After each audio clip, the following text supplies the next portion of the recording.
Has just been delivered to us, and yes, I worked for stuff across the road in that building for some 20 odd years, to then work 5 years out at the print plant.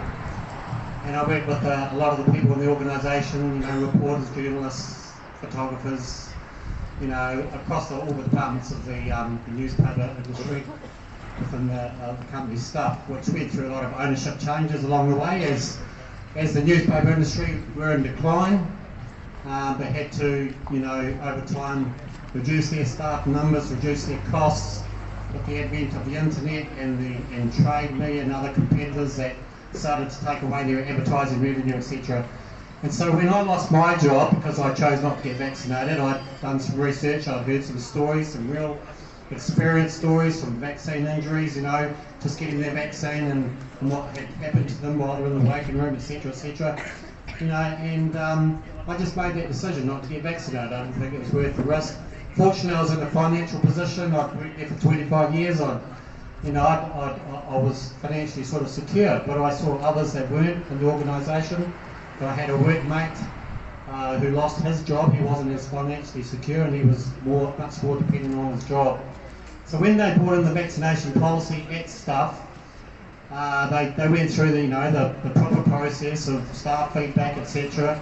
They asked everyone to declare their vaccination status, and they collected that data, and they came back and they said that the overwhelming staff supported the vaccination policy implementation, is what they said to the staff.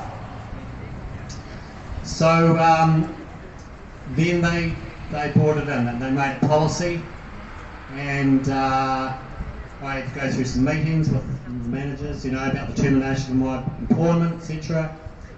And I thought I'd initiate a petition, and I opened around the staff, and this is when I was working out at the print plant, and there's about 30 staff that work there, and there were only 2 of us that chose not to get vaccinated, the rest of them chose to. And the petition was basically to ask the staff if they disagreed with the vaccination policy that staff Sinead Boucher was implementing. And 95% odd signed it happily, saying they disagreed with the company vaccination policy. That goes in spite of the earlier communications to the staff that the vast majority of the staff supported the vaccination policy.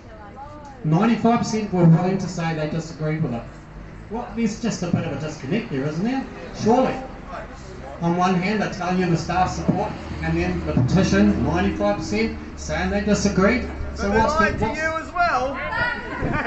So what's really happening here? The people got the vaccination to keep their jobs, for goodness sake. Not for health reasons.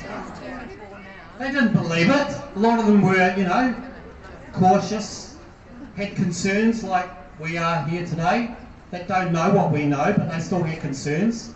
But they chose to keep their jobs, to provide food for their families, The whole thing was based on fear, essentially, to keep their jobs. And that's what a lot of the journalists that work for stuff, I believe how they operate.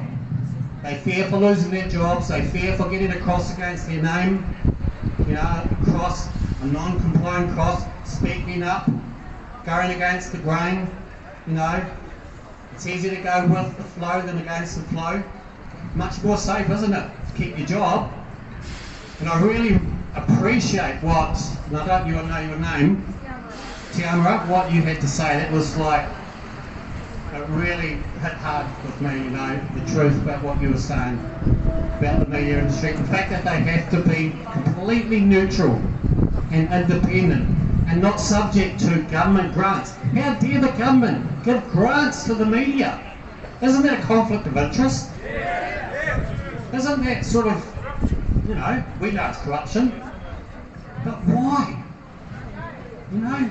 Let the media operate themselves without pressure, without duress, without influence. Let them do their job. Let journalists investigate matters correctly and do their job like you described beautifully.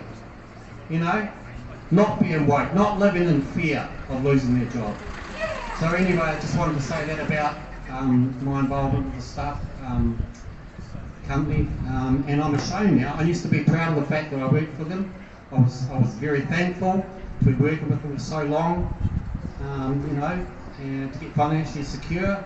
But now today, I was just sort of quite disgusted with the whole media industry at large, and in particular staff, and how they report things, and what they don't report, and what they fail to report, and what they're not doing in their jobs, and especially the journalists that really do have a duty to present both sides of any contentious subject, especially the serious subject that's affecting all of our lives. So thanks very much.